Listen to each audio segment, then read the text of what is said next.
China ni utemeweka baby ndaziona ulitaka zita rangu ndonzi flavor baby ndaida kufara newe asiwa kandikanya baby ndaida kufara newe ndakanga ndasipira kuti uchava murora wa baba vangu yeah. Asi zvakaramba ndaida kuva mukwasha wa baba vako ndakanga ndasipira kuti uchava murora wa mai vangu asi zvakaramba ndaida kuva mukwasha wa mama ndaiti ndichafa newe kusaziva unoda mene waindichitana kole ukandisiya ndichichema maiwe ndiudze ndakakutadzirei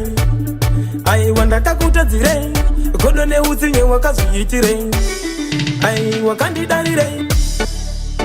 ndakanga ndasipira kuti uchava murora wa baba vangu yeah. Asi zvakaramba ndaida kuva mukwasha wa baba vako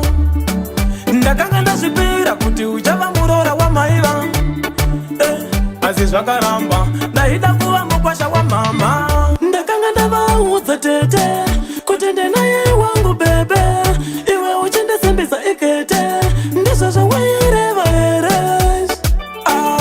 baby ndaida kufara newe asi wakandikanya baby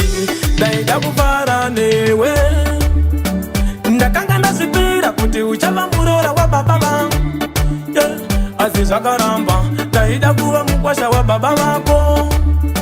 ndakanga ndasipira kuti uchava murora wa mai vangu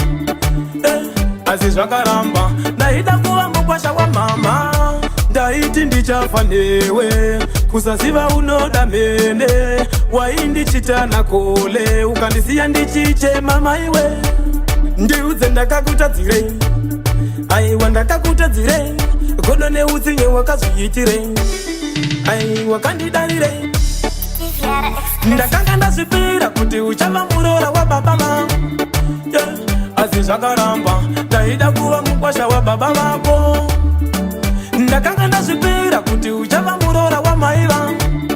yeah. Asi zvakaramba ndaida kuva mukwasha wa mama baby ndaida kufara newe wakandikanya baby ndaida kufara newe